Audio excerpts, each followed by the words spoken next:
الحمد لله نحمده ونستعينه ونؤمن به ونتوكل عليه ونعوذ بالله من شرور أنفسنا ومن سيئات أعمالنا من يهده الله فلا مضل له ومن يضلله فلا هادي له وأشهد أن لا إله إلا الله وحده لا شريك له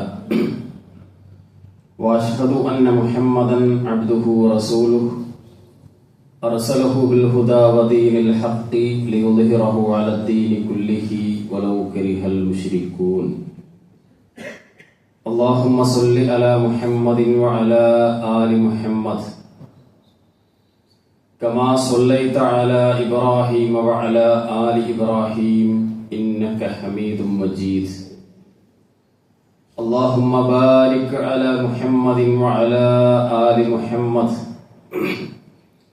كما باركت على إبراهيم وعلى آل إبراهيم إنك حميد مجيد أما بعد فإن خير الكلام كلام الله وخير الهدي هدي محمد صلى الله عليه وسلم وشر الأمور محدثاتها وكل محدثة بدعة وكل بدعة ضلالة وكل ضلالة في النار أعوذ بالله من الشيطان الرجيم يا أيها الذين آمنوا اتقوا الله حق تقاته ولا تموتن إلا وأنتم مسلمون يا أيها الذين آمنوا اتقوا الله وقولوا قولا سديدا يصلح لكم أعمالكم ويغفر لكم ذنوبكم ومن يطع الله ورسوله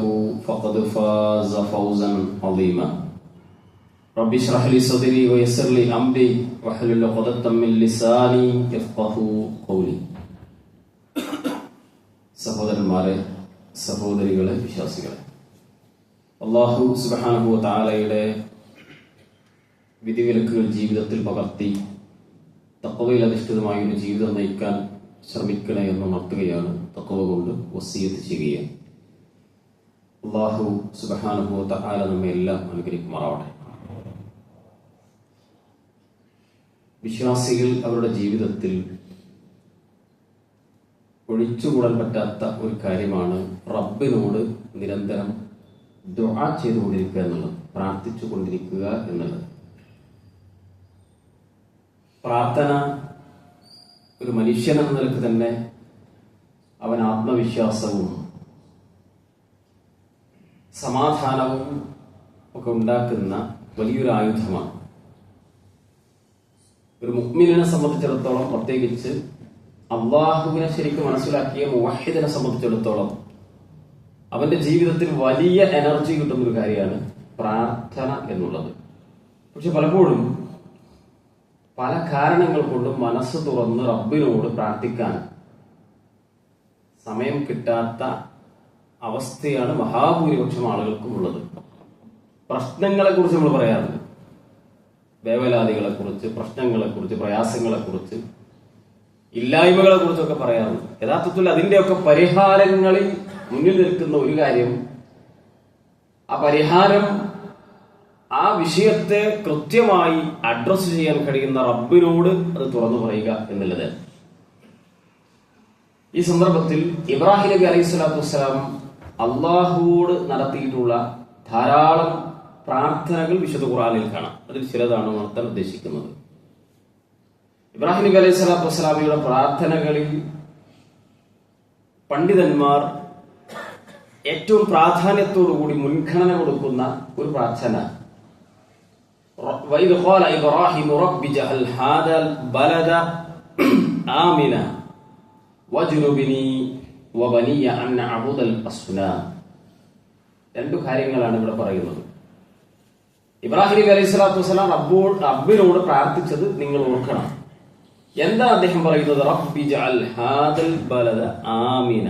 അല്ലാഹുവേ, ഈ രാജ്യത്തെ നീ നിർഭയത്വമുള്ള ഒരു നാടാക്കണേ. മക്കയിൽ വെച്ചിട്ടാണ് അദ്ദേഹം ഇത് പ്രാർത്ഥിക്കുന്നത്. ഇത് മറ്റൊരു സ്ഥലത്തും സൂറത്ത് ഇബ്രാഹിമിലെ വചനാണ് ഞാൻ ഈ പാരായണം ചെയ്തത്. അതേപോലെ സൂറത്ത് അൽ ബഖറയിലും ഈ രൂപത്തിലുള്ള ആശയം അദ്ദേഹത്തിന്റെ പ്രാർത്ഥനയിൽ നമുക്ക് കാണാൻ പറ്റും. രണ്ടാമത് പറഞ്ഞു വജനുബിനി വബനിയ അൻ നഅബുദൽ അസ്നാം, ഞാനും എന്റെ സന്തതികളും ബിംബത്തെ ആരാധിക്കുന്നതിനെ തൊട്ട് എനിക്ക് ഭയമുണ്ട്, അതിൽ നിന്ന് ഞാൻ നിന്നോട് രക്ഷ ചോദിക്കുകയും ചെയ്യുന്നു. ഒന്നാമത്തെ വിഷയം, ജീവിക്കുന്ന നാട് സമാധാനം ഉണ്ടാവുന്നുള്ളത് നമ്മളൊക്കെ വളരെ ആത്മാർത്ഥമായി ആഗ്രഹിക്കേണ്ടതും പ്രാർത്ഥിക്കേണ്ടതും പ്രവർത്തിക്കേണ്ടതുമായിട്ടുള്ള വിഷയമാണ്. ഒരു വിശ്വാസിയെ സംബന്ധിച്ചിടത്തോളം അവന്റെ വിശ്വാസം പരീക്ഷിക്കപ്പെടുന്നത് ഭയപ്പെടണം. ജീവിക്കുന്ന നാട്ടിൽ നിർഭയത്വം നഷ്ടപ്പെട്ടാൽ ഉണ്ടാകാൻ പോകുന്ന കാര്യങ്ങളിൽ ഏറ്റവും പ്രധാനപ്പെട്ടത് ഇബാദത്തുകൾ, ആരാധനകൾ, അള്ളാഹുമായി ബന്ധപ്പെട്ട കാര്യങ്ങളൊക്കെ സത്യസന്ധമായും സ്വസ്ഥമായും നിർവഹിക്കാൻ സാധിക്കുകയില്ല എന്നത് തന്നെയാണ്. അതുകൊണ്ട് തന്നെ അതിന് ഭംഗം വരാൻ സാധ്യതയുള്ള ഒരു വാക്ക് പോലും, ഒരു ഇടപെടലും ഉണ്ടാവാൻ പാടില്ല. ഓരോ വാക്കും ഓരോ പ്രവൃത്തിയും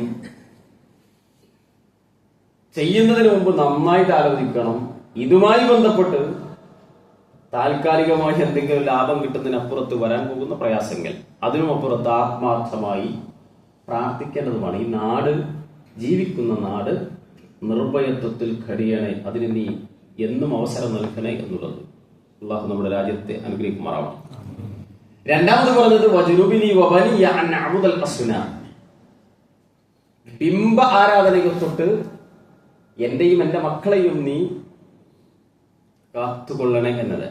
നിങ്ങൾ നോക്കി, ഇബ്രാഹിം നബി അലൈഹി സ്വലാത്തു വസ്സലാം എല്ലാ അമ്പിയാക്കളും തൗഹീദാണ് പ്രബോധനം ചെയ്തത്, ലാ ഇലാഹ ഇല്ലല്ലാഹ്.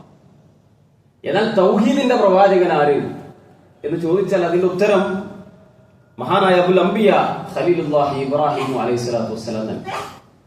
അദ്ദേഹത്തിന്റെ ചരിത്രം ആദ്യം മുതൽ അവസാനം വരെ ലാ ഇലാഹ ഇല്ലല്ലാഹ്ക്ക് വേണ്ടി, അതിനുവേണ്ടി ജീവിച്ച, അതിന്റെ പ്രബോധന പ്രവചനങ്ങൾ, അതുമായി ബന്ധപ്പെട്ട വിഷയങ്ങളുണ്ട്. എന്നിട്ടും അദ്ദേഹം അത് ഭയപ്പെടുകയാണ്, ശിർക്കിനെ ഭയപ്പെടുകയും ജീവിതത്തിന്റെ എല്ലാം നഷ്ടപ്പെടുത്തി കളയുന്ന, ഇഹവും പരവും നഷ്ടപ്പെടുത്തി കളയുന്ന ബഹുദൈവാരാധനയുമായി ബന്ധപ്പെട്ട് യാതൊരു രാജ്യവുമില്ലെന്ന് പ്രഖ്യാപിക്കുകയും അതിൽ നിന്ന് അല്ലാഹുവോട് രക്ഷ ചോദിക്കുകയുമാണ് ഇബ്രാഹിം നബി അലൈഹി സ്വലാത്തു വസ്സലാം അവിടെ ചെയ്യുന്നത്. മറ്റൊന്ന് കാണാൻ കഴിയുന്നത് സന്താനങ്ങൾക്ക് വേണ്ടി അദ്ദേഹത്തിന്റെ പ്രാർത്ഥനയാണ്. സൂറത്ത് സോഫാത്തിൽ കാണാം നമുക്ക്, റബ്ബി ഹബ്ലി മിനസ് സ്വാലിഹീൻ ഫബശർനാഹു ബിഉലാമിൻ ഹലീം, അല്ലാഹുവേ എനിക്ക് നീ സ്വാലിഹായ സന്താനങ്ങളെ നൽകണേ എന്ന്. രണ്ടു കാര്യങ്ങളിലൂടെ നമ്മൾ മനസ്സിലാക്കേണ്ടത്. ഒന്ന്, സന്താനങ്ങൾ സമയത്ത് ലഭിച്ചിട്ടില്ല എങ്കിൽ ഭൗതികമായി മനുഷ്യൻ ചെയ്യേണ്ട ട്രീറ്റ്മെന്റുകളും ബാക്കി കാര്യങ്ങളൊക്കെ ചെയ്യണം. അതിനപ്പുറത്തുള്ള പ്രതീക്ഷകൾ ഉണ്ടാകേണ്ടത് അള്ളാഹുവിൽ നിന്ന്. എന്തൊക്കെ പറഞ്ഞാലും ശരി, മുസ്ലിം ഉമ്മത്തിൽപ്പെട്ടെന്ന് പറഞ്ഞാൽ നമ്മുടെയൊക്കെ ബന്ധുക്കളിലോ വീടുകളിലോ ഒക്കെ ഉള്ള ആളുകളിൽ പലരും പലപ്പോഴും മറ്റു പലതിനെയും ഇന്നും ആശ്രയിക്കുന്നു എന്നർത്ഥം. അള്ളാഹു എല്ലാവർക്കും ഉദവി നൽകി അനുഗ്രഹിക്കുമാറാവട്ടെ. വിശുദ്ധ ഖുർആനിൽ ഇബ്രാഹിം നബി അലൈഹി സ്വലാത്തു വസ്സലാമിനെ കുറിച്ച് പറയാൻ അദ്ദേഹം ഈ വിഷയത്തിൽ പ്രാർത്ഥിച്ചത് റബ്ബിനോടാണ്. റബ്ബി ഹബ്ലി, എനിക്ക് നീ നൽകണേ എന്നത്, റബ്ബേ നീ നൽകണേ എന്നത്. രണ്ടാമത്തെ വിഷയം, സന്താനം നൽകണേ എന്ന് പറയുന്നത് കൂടെ അദ്ദേഹം പറഞ്ഞത് എനിക്ക് സ്വാലിഹായ, നന്മ ചെയ്യുന്ന, നന്മകളുടെ കൂട്ടത്തിൽ, നന്മ ചെയ്യുന്ന ആളുകളുടെ കൂട്ടത്തിൽ ജീവിക്കുന്ന സ്വാലിഹായ സന്താനത്തെ നൽകണേ എന്നുള്ളത്. മറ്റൊരു പ്രാർത്ഥന കാണുന്ന സൂറത്ത് ഇബ്രാഹിമിലെ 39. സന്താനങ്ങളെ കിട്ടി. ഇബ്രാഹിം നബി അലൈഹി സ്വലാത്തു വസ്സലാമയും ഇസ്ഹാഖ് നബിയെയും ഇസ്മായിൽ നബി അലൈഹി സ്വലാത്തു വസ്സലാം, ഇവരെ രണ്ടുപേരെയും സന്താനങ്ങളായി കിട്ടി. അവരിങ്ങനെ വളർന്നു വരുന്നത് കാണുമ്പോ ഇബ്രാഹിം നബി അലൈഹി സ്വലാത്തു വസ്സലാം അല്ലാഹുവോട് പ്രാർത്ഥിക്കുന്നത്, അൽഹംദുലില്ലാഹ് അല്ലദീ വഹബലി അലൽ കിബരി ഇസ്മാഈല വ ഇസ്ഹാഖ് ഇന്ന റബ്ബീ ലസമീഉദ് ദുആ. അൽഹംദുലില്ലാഹ്, അല്ലാഹുവേ നിനക്കാകുന്നു സർവസ്തുതിയും. മനസ്സറിഞ്ഞ് റബ്ബിനെ സ്തുതിക്കുക. എന്ന് പറയുന്നത് അല്ലദീ വഹബലി അലൽ കിബരി, ഞാൻ പ്രായം ചെന്ന സമയത്ത് എനിക്ക് മക്കളെ തന്ന, ഇസ്മാഈലിനെയും ഇസ്ഹാഖിനെയും തന്ന നിനക്കാകുന്നു സർവസ്തുതിയും. നീ പ്രാർത്ഥനകളെല്ലാം കേൾക്കുന്നവനാണ്. അവർ നന്ദി സൂചകമായി അള്ളാഹു അനുഗ്രഹങ്ങൾ നൽകുമ്പോൾ അത് റബ്ബ് സുബ്ഹാനഹു വ തആലയോട് എടുത്തു പറഞ്ഞ് അവൻ നന്ദി പ്രകടിപ്പിക്കുന്ന ഒരു പ്രാർത്ഥനയായിട്ട് അത് ഇബ്രാഹിം നബി അലൈഹി സ്വലാത്തു വസ്സലാം നടത്തുന്നതാണ്. മറ്റൊന്ന് നമുക്ക് കാണാം സൂറത്ത് മുംതഹനയിൽ. അവിടെ ഇബ്രാഹിം നബി അലൈഹി സ്വലാത്തു വസ്സലാം പ്രാർത്ഥിക്കുന്ന കാര്യം, ഞാൻ ഈ ദീനി വൃത്തത്തിൽ നിന്ന്, മതപരമായ വൃത്തത്തിൽ നിന്ന് പുറത്തു പോകുമോ? അങ്ങനെയുള്ള എന്തെങ്കിലും അവസ്ഥ എനിക്ക് വരുമോ? ശത്രുക്കൾ അവരുടെ ഒരു പരീക്ഷണ വസ്തുവായി എന്നെ ഉപയോഗിക്കുമോ? ആ പരീക്ഷണത്തിൽ പിടിച്ചു നിൽക്കാൻ കഴിയാതെ എനിക്ക് നഷ്ടം സംഭവിക്കുമോ? ഈ ഭയം അദ്ദേഹത്തെ അലട്ടിയിരുന്നു എന്നാണ് ഈ പ്രാർത്ഥനയിൽ നിന്ന് മനസ്സിലാക്കാൻ സാധിക്കുന്നത്. അദ്ദേഹം ഇങ്ങനെ റബ്ബിനോട് കൈകൾ ഉയർത്തി പ്രാർത്ഥിക്കണം, റബ്ബന, ഞങ്ങളുടെ റബ്ബേ, അലൈക തവക്കൽന. പരീക്ഷണങ്ങൾ നിരന്തരമായി ഒന്നിനു പുറകെ ഒന്നായി വേട്ടയാടിക്കൊണ്ടിരിക്കുമ്പോൾ അദ്ദേഹം പറയാണ്, ഞാൻ അല്ലെങ്കിൽ ഞങ്ങൾ നിന്നിൽ ഭരമേൽപ്പിക്കുന്നു. വഇലൈക അനബിന, നിന്നിലേക്ക് ഖേദിച്ചു മടങ്ങിക്കൊണ്ടിരിക്കുന്നു. വഇലൈക്കൽ മസീർ, നിന്നിലേക്ക് തന്നെയാണ് മടക്കവും, യഥാർത്ഥത്തിലുള്ള മടക്കവും. എന്നിട്ട് തുറന്നു പറഞ്ഞു, റബ്ബന ലാ തജ്അൽനാ ഫിത്നതൻ ലില്ലദീന കഫറൂ. അല്ലാഹുവേ, നീ ഒരിക്കലും ആക്കരുത് കാഫിറുകൾക്ക് പന്താടാൻ പറ്റുന്നൊരു പരീക്ഷണ വസ്തുവായി ഞങ്ങളെ നീ മാറ്റരുത്. നോക്കൂ നിങ്ങൾ, ഇബ്രാഹിം നബി അലൈഹി സ്വലാത്തു വസ്സലാമയുടെ പ്രാർത്ഥന നമ്മൾ ആരെങ്കിലും പ്രാർത്ഥിച്ചിട്ടുണ്ടോ? എന്തൊക്കെ ബേജാറുകൾ നമുക്കുണ്ട്. കാഫിറുകൾക്ക് അവർക്കിങ്ങനെ അമ്മാനമാടാൻ പറ്റും. ഭരണം പിടിക്കണമെങ്കിലും, ഭരണം നഷ്ടപ്പെടുമെന്ന് ഭയപ്പെട്ടാലും, വേറെ ഏതെങ്കിലും കാര്യങ്ങൾ നേടിയെടുക്കണമെങ്കിലും എന്താ ലോകത്തിന്റെ അല്ലെങ്കിൽ നമ്മുടെ രാജ്യത്തിന്റെ അവസ്ഥ എന്താ? മുസ്ലിമിനെ പറഞ്ഞാൽ മതി, മുസ്ലിം എന്നിങ്ങനെ എടുക്കലൊക്കെ പറഞ്ഞാൽ മതി. ആ ഒരു അവസ്ഥയിലുള്ളത് നമ്മളോ നിസ്സഹായരായി ഇങ്ങനെ അത് കേൾക്കാൻ വിധിക്കപ്പെട്ടവരാണ് എന്ന് വിചാരിക്കുന്നവരാണ്. പക്ഷെ രാജാതിരാജനായ റബ്ബിന്റെ മുമ്പിൽ മഹാനായ ഖലീലുല്ലാഹി ഇബ്രാഹിം നബി അലൈഹി സ്വലാത്തു വസ്സലാം പ്രാർത്ഥിച്ച നമ്മളെ പ്രാർത്ഥന പഠിപ്പിക്കുന്ന റബ്ബ് അദ്ദേഹം പ്രാർത്ഥിക്കുന്നത്, അല്ലാഹുവേ, ലാ തജ്അൽനാ, നീ ആക്കരുത്, ഫിത്നതൻ, ഒരു പരീക്ഷണ വസ്തുവാക്കരുത്, ലില്ലദീന കഫറൂ, സത്യനിഷേധികൾക്ക്. നമുക്ക് ബേജാറെന്താ? നമ്മുടെ കച്ചവടം നഷ്ടപ്പെടുന്നത് നമുക്ക് ബേജാറുണ്ട്, പണം നഷ്ടപ്പെടുമോ എന്ന് നമുക്ക് പ്രയാസമുണ്ട്, മറ്റു പലതിനെ കുറിച്ച് നമുക്ക് ആശങ്കയുണ്ട്. പക്ഷെ ഈ സമൂഹം, ഈ സമുദായം അത് പന്താടപ്പെടുമോ, അത് പ്രയാസപ്പെടുമോ എന്നൊരു ബേജാറ് നമുക്കില്ല.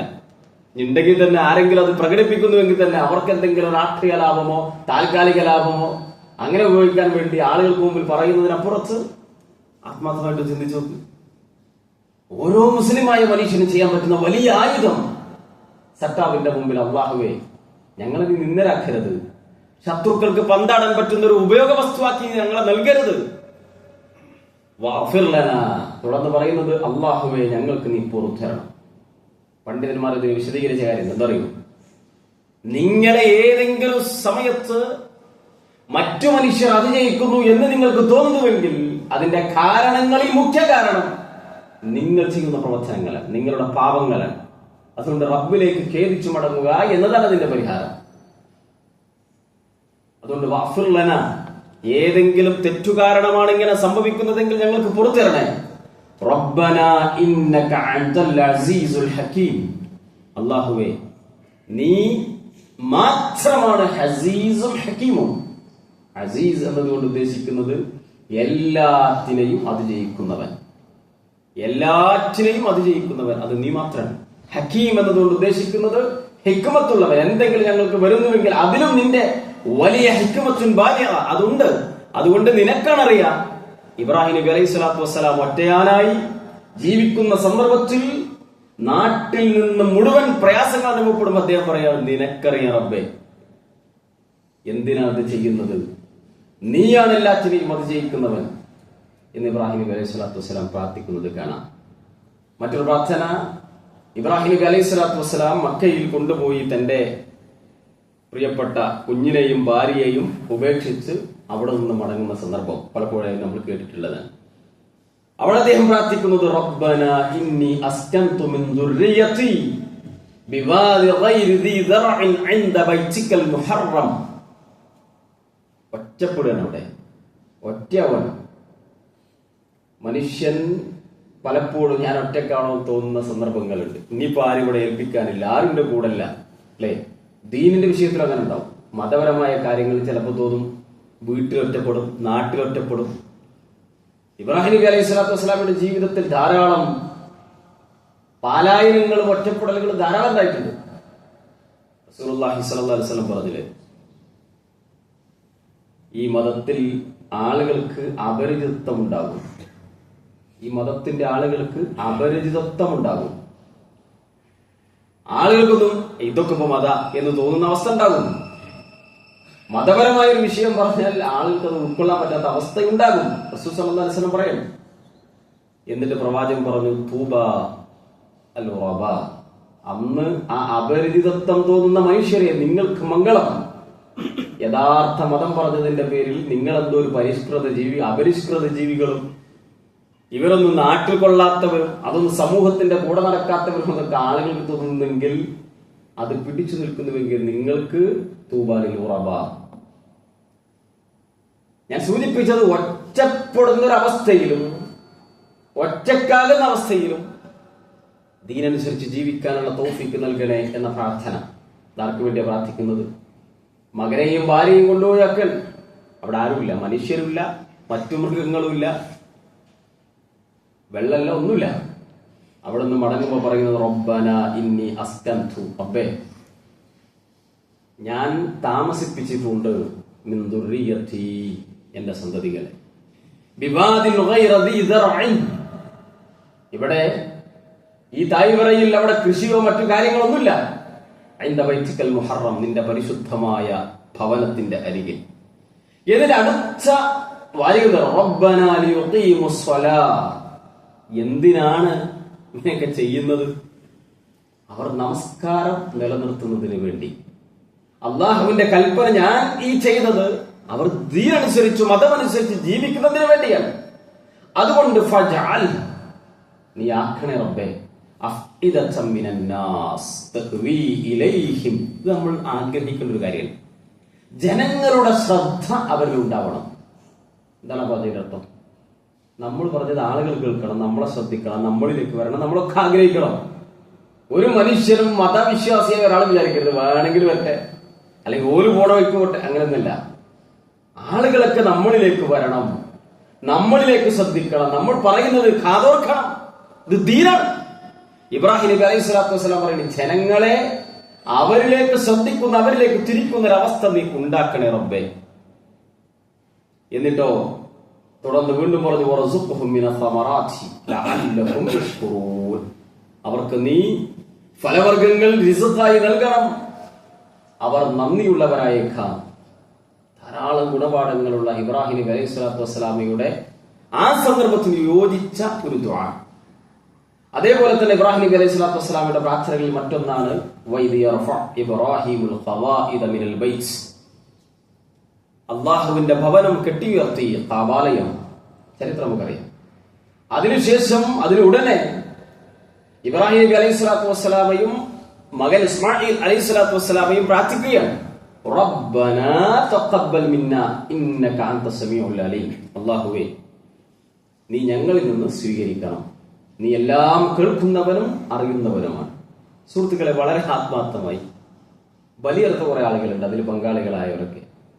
നമ്മൾ ഒരിക്കലും റബ്ബിനോട് പ്രാർത്ഥിച്ചിട്ടുണ്ടോ, പടച്ചോനെ സ്വീകരിക്കണേ റബ്ബേ? നന്മകൾ ധാരാളം അവസരം കിട്ടി കഴിഞ്ഞ ദിവസങ്ങളിൽ, അല്ലാഹു ഖബൂൽ ചെയ്യുമാറാവട്ടെ. നമുക്ക് എപ്പോഴെങ്കിലും തോന്നിയിട്ടുണ്ടോ ഇബ്രാഹിം നബി അലൈഹി സ്വലാത്തു വസ്സലാം അങ്ങേയറ്റം ഭയാലുവായിരുന്നു? അള്ളാഹുവോട് അദ്ദേഹം പ്രാർത്ഥിക്കുകയാണ്, റബ്ബെ ഞങ്ങളിൽ നിന്ന് സ്വീകരിക്കാം. അത് ചെയ്ത പണി എന്താ? കാബാലയം അത് പുനർനിർമ്മിക്കലാണ്. 2 പ്രവാചകന്മാരാണ്. എന്നിട്ടും അവർ അള്ളാഹുവോട് പറയുന്ന റബ്ബെ സ്വീകരിക്കണേ എന്നത്. കാരണം എന്താ? ഖുർആൻ പറഞ്ഞില്ലേ, നിങ്ങളുടെ ദുആ ഇല്ലെങ്കിൽ നിങ്ങളെ റബ്ബ് പരിഗണിക്ക പോലുമില്ല. നമ്മള് ആളുകൾ വിചാരിക്കുന്നത് പള്ളിയിൽ വന്ന് നമസ്കരിക്കുന്നതും അതല്ലെങ്കിൽ ജുമാക്ക് വരുന്നതും എന്തെങ്കിലും നന്മയിൽ ചെയ്യുന്നത് എന്തോ റബ്ബിന് കൊടുക്കുന്ന ഔദാര്യം എന്ന് നിലക്കാൻ. അപ്പോഴാണ് പ്രാർത്ഥിക്കാനൊക്കെ മടി തോന്നുന്നത്. സുഹൃത്തുക്കളെ, നമ്മൾ ചെയ്യുന്നതൊന്നും റബ്ബ് നമുക്ക് നൽകിയതിന് പകരമാവില്ലെന്ന് അറിയുന്ന ആളുകളാണ് നമ്മൾ. അതുകൊണ്ട് വിനയാന്യതരായ ആളുകളുടെ ലക്ഷണമാണ് റബ്ബിനോട് സ്വീകരിക്കണേ എന്ന് ആത്മാർത്ഥമായി നിരന്തരമായി പ്രാർത്ഥിക്കുക എന്നുള്ളത്. ഇനി നോക്കൂ, നിങ്ങൾ അദ്ദേഹത്തിന്റെ പ്രാർത്ഥനകളിൽ സ്വന്തം കാര്യം മാത്രമല്ല ഉൾപ്പെടുത്തുന്നത്, പ്രാർത്ഥനകളിൽ എപ്പോഴും മറ്റുള്ള ആളുകൾക്ക് ഇടണ്ടാവണം. ഇബ്രാഹിം നബി അലൈഹി സ്വലാത്തു വസ്സലാമയുടെ ധാരാളം പ്രാർത്ഥനകൾ ഇത് കാണാം. നമുക്ക് ഒരു പ്രാർത്ഥന മാത്രം, റബ്ബന ഗഫിർലി, അല്ലാഹുവേ ഞങ്ങളുടെ റബ്ബേ, ഗഫിർലി എനിക്ക് നീ പുറത്തു തരണേ, വലിവാലിദയ്യ എന്റെ മാതാപിതാക്കൾക്ക് പ്രാർത്ഥിക്കാത്തൊരു അവസരം നമുക്കുണ്ടാവരുത്. എത്രയോ പ്രവാചകന്മാരുടെ പ്രാർത്ഥന പറയുന്നിടത്തൊക്കെ എന്റെ മാതാപിതാക്കൾക്ക് നീ പുറത്തു കൊടുക്കണേ, വലിൽ മുഅ്മിനീൻ ലോകത്തുള്ള വിശ്വാസികൾ. സുഹൃത്തുക്കളെ, ഈ ഇരിക്കുന്ന നമ്മൾ എപ്പോഴെങ്കിലും ആലോചിച്ചിട്ടുണ്ടോ അള്ളാഹുവിന്റെ ഏറ്റവും ഇഷ്ടക്കാരനായ ഇബ്രാഹിം നബി അലൈഹി സ്വലാത്തു വസ്സലാം നമുക്ക് വേണ്ടി പ്രാർത്ഥിച്ചിട്ടുണ്ട്. അള്ളാഹു നമ്മൾക്ക് അനുഗ്രഹീതരായ ആളുകളുടെ കൂട്ടത്തിൽ ഉൾപ്പെടുത്തി അനുഗ്രഹിക്കുമാറാവട്ടെ. നമുക്ക് വേണ്ടി പ്രാർത്ഥിച്ചിട്ടുണ്ട്. ലോകാവസാനം വരെയുള്ള വിശ്വാസികൾക്ക് നീ പുറത്തു കൊടുക്കണേ എന്നത്. എന്നിട്ടോ യൗമ യഖൂമുൽ ഹിസാബ്, അന്ത്യനാളിൽ ഹിസാബ് എടുക്കുന്ന സമയം അവർക്ക് നീ പുറത്തു കൊടുക്കണേ. ഇബ്രാഹിം നബിയുടെ പ്രാർത്ഥന ഇൻഷാ അല്ലാഹ് നമുക്ക് ഉപകാരപ്പെടും അല്ലേ? പ്രാർത്ഥന സ്വീകരിക്കണേ എന്ന് പ്രാർത്ഥിച്ചു കഴിഞ്ഞിട്ട് പ്രാർത്ഥിച്ചിട്ടുണ്ട് അദ്ദേഹം. പറഞ്ഞാൽ പ്രാർത്ഥിച്ചുകൊണ്ടിരിക്കുന്ന, ദ്വാ ചെയ്തുകൊണ്ടിരിക്കുന്ന ഈ ദ്വാ നീ സ്വീകരിക്കണേ എന്നൊരു പ്രാർത്ഥനയായിട്ട് വിശുദ്ധ ഖുർആനിൽ സൂറത്ത് ഇബ്രാഹിമിൽ തന്നെ കാണാം, റബ്ബി ജഅൽനി മുഖീമസ്സലാത്തി വമിൻ ദുർരിയതി. നമുക്ക് ഇബ്രാഹിം നബി അലൈഹി സ്വലാത്തു വസ്സലാം പ്രാർത്ഥിക്കണം, റബ്ബേ എന്നെ നീ നമസ്കാരം നിലനിർത്തുന്ന ആളുകളുടെ കൂട്ടത്തിലാക്കണേ. എന്താണ് പറയുന്നത്? ഇബ്രാഹിം നബി അലൈഹി സ്വലാത്തു വസ്സലാം അദ്ദേഹത്തെ കുറിച്ച് തന്നെ പറയും, എന്നെ നീ അതിനുള്ള അവസരം തൗഫീഖ് എനിക്ക് നീ നിലനിർത്തി തരണേ, വമിൻ ദുർരിയതി എന്റെ മക്കൾക്കും. മക്കളുടെ എന്തൊക്കെ വിഷയം പ്രാർത്ഥിച്ചിട്ടുണ്ടാവുമ്പോൾ ഓരോരോ സമയങ്ങളിലും വിദ്യാഭ്യാസവുമായി ബന്ധപ്പെട്ട് പരീക്ഷ വരുമ്പോ, ജോലിയുമായി, ഗൾഫിൽ പറഞ്ഞേക്കുമ്പോ, കല്യാണവുമായി, ഇതൊക്കെ പ്രാർത്ഥിക്കുന്ന മനുഷ്യർ. എന്റെ മക്കൾ നമസ്കാരം നിലനിർത്തുന്നവരാവണേ. ഇബ്രാഹിം നബി അലൈഹി സ്വലാത്തു വസ്സലാം മുകളിൽ നമ്മളൊരു പ്രാർത്ഥന വായിച്ചു, ഇവിടെയും നമുക്ക് കാണാൻ സാധിക്കും. എന്നിട്ട് തുടർന്ന് പറയുന്നത് വമിൻ റബ്ബനാ വതഖബ്ബൽ ദുആ, അല്ലാഹുവേ നീ എന്റെ ദുആകൾ സ്വീകരിക്കണേ, പ്രാർത്ഥനകൾ സ്വീകരിക്കണേ എന്നത്. മറ്റൊരു പ്രാർത്ഥന കാണുന്നത് സൂറത്ത് ശുഅറയിൽ കാണാം, റബ്ബി ഹബ്ലി ഹുക്മൻ, റബ്ബേ എനിക്ക് നീ ഇൽമു നൽകണേ, ഹുക്മ നൽകണേ. ഹുക്മ എന്നതിന്റെ വിശദീകരണത്തിൽ സൂറത്ത് ഇമാം ഖുർത്തുബി റഹ്മത്തുള്ളാഹി പറഞ്ഞത്, നിന്നെ മനസ്സിലാക്കാൻ എനിക്കുള്ള എല്ലാ അവസരവും നൽകണേ, റബ്ബിനെ മനസ്സിലാക്കാൻ നീ നിശ്ചയിച്ചിട്ടുള്ള അതിർവരമ്പുകൾ മുഴുവൻ എനിക്ക് പഠിപ്പിച്ചു തരണേ. ഏത് ചെയ്യാൻ പറ്റും, ഏത് ചെയ്യാൻ പറ്റില്ല, നീ കാണിച്ചു തന്ന വിധിവിലക്കുകൾ, നീ ഈ ഭൂമിയിൽ മനുഷ്യൻ ചെയ്യേണ്ട വിധിവിലക്കുകളായിട്ടുള്ള അഹ്കാമുകൾ അതെനിക്ക് പഠിപ്പിച്ചു തരണേ. അതാണ് ഹുക്ം. സുഹൃത്തുക്കളെ, നമ്മൾ ആലോചിച്ച് നോക്ക്, വളരെ മൈന്യൂട്ടായി ലോകത്തിന്റെ വിവരങ്ങൾ അറിയുന്ന ആളുകളുണ്ട്, കുഴപ്പമൊന്നുമില്ല. രാഷ്ട്രീയത്തെ കുറിച്ച്, ബാക്കിയുള്ള വിഷയങ്ങളെ കുറിച്ച്, ലോകത്ത് നടക്കുന്ന വിഷയങ്ങളെ കുറിച്ച് അപ്ഡേഷൻ ഏറ്റവും അതാത് സമയത്ത് കൊണ്ടു നടക്കുന്ന മനുഷ്യരുണ്ട്. പക്ഷെ ഏറ്റവും അടിസ്ഥാനപരമായി ജീവിതത്തിൽ എല്ലാ സമയത്തും കൊണ്ടു നടക്കേണ്ട വിഷയങ്ങൾ പോലും ശ്രദ്ധിക്കാത്ത മനുഷ്യരുണ്ട് അല്ലേ? ഒരു 5 മിനിറ്റ് സമയം പോലും അള്ളാഹുവിന്റെ ദീനുമായി ബന്ധപ്പെട്ട എന്തെങ്കിലും ഒരു കാര്യം ഒന്ന് പഠിക്കട്ടെ എന്ന് വിചാരിക്കാത്ത ആളുകൾ. നബി സല്ലല്ലാഹു അലൈഹി വസല്ലമയോട് വർദ്ധിപ്പിച്ചു തരാൻ, എനിക്ക് നീ വർദ്ധിപ്പിച്ചു തരണേ എന്ന് പ്രാർത്ഥിക്കാൻ പറഞ്ഞ ഒരേ ഒരു വിഷയമുള്ളൂ. ഇതാ, വഖുൽ റബ്ബി സിദ്നി ഇൽമ. നീ പറയൂ, പ്രാർത്ഥിക്കൂ പ്രവാചക, റബ്ബി സിദ്നി ഇൽമ, ഇൽമ എനിക്ക് വർദ്ധിപ്പിച്ചു തരണേ. ഇബ്രാഹിം നബി അലൈഹി സ്വലാത്തു വസ്സലാം പറയുന്നത്, റബ്ബ് ഹബ്ലി എനിക്ക് നീ സമ്മാനമായി നൽകണേ, ഹുക്മൻ ഇൽമ അറിവ് എന്ന് മാത്രമല്ല, വഅൽഹിഖ്നി ബിസ്സാലിഹീൻ എന്നെ നീ സ്വാലിഹീങ്ങളുടെ കൂട്ടത്തിൽ ഉൾപ്പെടുത്തുകയും ചെയ്യണേ. നിരന്തരമായ പ്രാർത്ഥനകളിൽ ഒന്നത്. തുടർന്ന് അദ്ദേഹം പറഞ്ഞു, വജഅൽനി ലിസാന സിദ്ഖിൻ ഫിൽ ആഖിരീൻ, അല്ലാഹുവേ പിൽക്കാലക്കാരിൽ എന്നെ നീ നല്ല വർത്തമാനം പറയുന്ന ഒരു അവസ്ഥ ഉണ്ടാക്കണേ. വരാൻ പോകുന്ന ആളുകൾക്ക് എന്നെ കുറിച്ച് നല്ലത് പറയണേ. നമ്മൾ ആഗ്രഹിക്കുന്നത് ജീവിക്കുന്ന സമയത്ത് പ്രശസ്തി ഉണ്ടാവാനാണ്. ദീനുൽ ഇസ്ലാമിൽ അംഗീകരിക്കാത്ത വിഷയം. ജീവിക്കുന്ന സമയത്ത് പ്രശസ്തി ഉണ്ടാകണമെന്ന് ഒരാൾ ആഗ്രഹിച്ചാൽ ഉണ്ടാകുന്ന വിഷയം എന്താ? ആ പ്രശസ്തിക്ക് വേണ്ടിയാണ് ജീവിതത്തിൽ അയാൾ കാര്യങ്ങൾ ചെയ്യാം.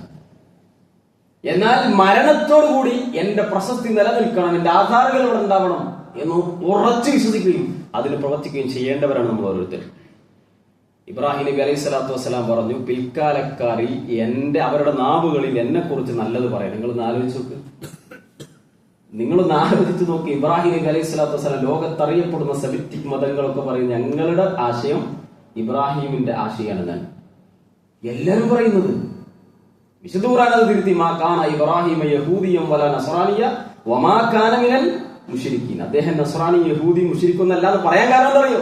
മുഹമ്മദ് നബി സല്ലല്ലാഹു അലൈഹി വസല്ലം മക്കയിൽ വന്ന് പറയുമ്പോൾ അവർ പറയുന്നത് ഇബ്രാഹിം നബിയുടെ മാർഗത്തിലാണ് ഞങ്ങൾ, അത് പിഴപ്പിക്കാണ് മുഹമ്മദ് എന്ന് സല്ലല്ലാഹു അലൈഹി വസല്ലം അവരുടെ ഭാഷ.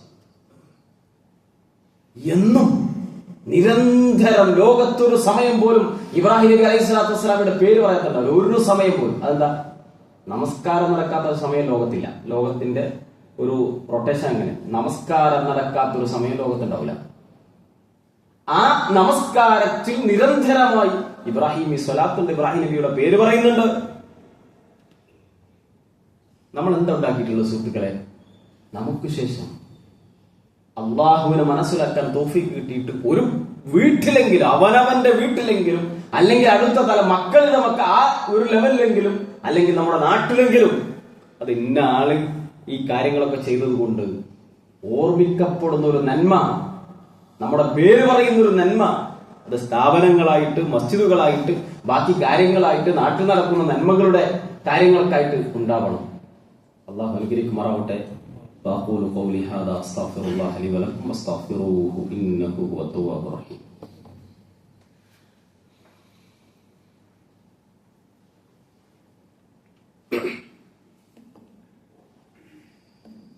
الحمد لله رب العالمين. اللهم صل على محمد وعلى آله وأصحابه أجمعين وبعد. يا أيها الذين آمنوا اتقوا الله حق تقاته ولا تموتن إلا وأنتم مسلمون. ഉണർത്താനുള്ള കാര്യം അള്ളാഹുവിനെ സൂക്ഷിച്ച് ജീവിക്കണേ എന്ന് തന്നെയാണ്. സൂചിപ്പിച്ചതിന്റെ ആകത്തുക പ്രാർത്ഥന ജീവിതത്തിൽ ഉണ്ടാവണം. നിരന്തരമായി എല്ലാ ആവശ്യങ്ങൾക്കും റബ്ബിനോടാണ് ദുനിയാവിന്റെയും ആഖിറത്തിന്റെയും കാര്യങ്ങൾക്ക് പറയേണ്ടത്. അത് പറയാൻ ഒരു മടിയും കാണിക്കരുത് എന്നത്. മറ്റൊരു കാര്യം, ഈ ഇബ്രാഹിം നബി അലൈഹി സ്വലാത്തു വസ്സലാമിയുടെ പ്രാർത്ഥനകൾ ഇങ്ങനെ ശ്രദ്ധിക്കുമ്പോൾ 24-ലധികം വിഷയങ്ങളിൽ അള്ളാഹുവോട് അദ്ദേഹം ഇങ്ങനെ പ്രാർത്ഥിച്ചത് വ്യത്യസ്ത സ്ഥലങ്ങളിൽ വിശുദ്ധ ഖുർആൻ എടുത്തു കൊടുക്കുന്നത് കാണാൻ പറ്റും. അവിടെ മഹാഭൂരിപക്ഷവും പ്രാർത്ഥന അവസാനിപ്പിക്കുമ്പോൾ അള്ളാഹുവിന്റെ ഏതെങ്കിലും 1-2 അസ്മാകൾ പറഞ്ഞിട്ടാണ് ഇബ്രാഹിം നബി അലൈഹി സ്വലാത്തു വസ്സലാം പ്രാർത്ഥന അവസാനിപ്പിച്ചിട്ടുള്ളത്. അന്തൽ അസീസുൽ ഹകീം ലസമീഉ ദുആ ഇങ്ങനെ തുടങ്ങിയിട്ട് ധാരാളം പ്രാർത്ഥനയുടെ മര്യാദകളിൽ പ്രധാനപ്പെട്ട ഒരു മര്യാദയാണ് അസ്മാഉൽ ഹുസ്ന. അള്ളാഹുവിന്റെ നാമ ഗുണവിശേഷണങ്ങൾ കൊണ്ട് അള്ളാഹുവോട് പ്രാർത്ഥിക്കുന്നത്. വിശുദ്ധ ഖുർആൻ തന്നെ പറഞ്ഞത് വലില്ലാഹിൽ അസ്മാഉൽ ഹുസ്ന, അള്ളാഹുവിന് ധാരാളം നല്ല നാമങ്ങളുണ്ട്. ഫദ്ഉഹു ബിഹാ, അതുകൊണ്ട് നിങ്ങൾ ദുആ ചെയ്യണം. അത് വെച്ചിട്ട് അത് തവസ്സുലാക്കിയിട്ടാണ് അള്ളാഹുവോട് പ്രാർത്ഥിക്കേണ്ടത്. യാ റഹ്മാൻ, യാ റഹീം, യാ ഹയ്യ്, യാ ഖയ്യൂം എന്ന് തുടങ്ങി ആ ഒരു രൂപത്തിലുള്ള പ്രാർത്ഥനകൾ ഉണ്ടാവണം. പലപ്പോഴും അതിങ്ങനെ പാട്ടുപാടാനൊക്കെയാണ് ആളുകൾ ഉപയോഗിക്കുന്നത്. ഏത് നിങ്ങൾ 3 വയസ്സായ 4 വയസ്സായ കുട്ടിയുടെ മുമ്പിൽ റഹ്മാനെ എന്ന് പറഞ്ഞു അതി കുട്ടി പകരും. അത് ഖുർആനിന്റെ ആയത്തിൽ നിന്നല്ല, ഹദീസിൽ നിന്നല്ല, അവന് കിട്ടിയത് മറ്റെവിടെ നിന്നൊക്കെയാണ് അല്ലേ? വിശുദ്ധ ഖുർആനിലും ഹദീസിലും ധാരാളം ഇതുണ്ട്. നമ്മുടെ പ്രാർത്ഥനകളിൽ നിർബന്ധമായും അസ്മാഉൽ ഹുസ്ന ഉൾപ്പെടുത്തി അള്ളാഹുവോട് ദുആ ചെയ്യണം. അള്ളാഹു അനുഗ്രഹിക്കുമാറാവട്ടെ. പാപങ്ങൾ അവൻ പുറത്തു മാപ്പാക്കി തരുമാറാവട്ടെ. നമ്മുടെ കൂട്ടത്തിൽ പ്രയാസങ്ങൾ അനുഭവപ്പെടുന്ന ആളുകൾക്ക് അള്ളാഹു പ്രയാസങ്ങൾ ദൂരീകരിച്ച് നൽകുമാറാവട്ടെ. പ്രത്യേകം ഒരു കാര്യം, സഹോദരൻ മുജാഹിദ് ബാലുശ്ശേരി അല്പം പ്രയാസത്തിൽ ഹോസ്പിറ്റലിലാണ്. അദ്ദേഹത്തിന് വേണ്ടി എല്ലാവരും പ്രാർത്ഥിക്കണമെന്ന് ഉണർത്തിയിട്ടുണ്ട്. അള്ളാഹു പൂർണ്ണമായ ശിഫ നൽകി തൗഹീദി പ്രബോധന രംഗത്ത് ശക്തമായി നിലകൊള്ളാൻ ഇനിയും അള്ളാഹു അവസരം നൽകി അനുഗ്രഹിക്കുമാറാവട്ടെ. اللهم اغفر للمؤمنين والمؤمنات والمسلمين والمسلمات الأحياء منهم والأموات إنك مجيب دعوات يا قاضي الحاجات. اللهم أجرنا من النار، اللهم أجرنا من النار، اللهم أجرنا من النار. اللهم أعز الإسلام والمسلمين وأذل الشرك والمشركين اللهم أعز الإسلام والمسلمين وأذل الشرك والمشركين. اللهم أعز الإسلام والمسلمين وأذل الشرك والمشركين. ربنا آتنا في الدنيا حسنة وفي الآخرة حسنة وقنا عذاب النار. وصلى الله على نبينا محمد والحمد لله رب العالمين.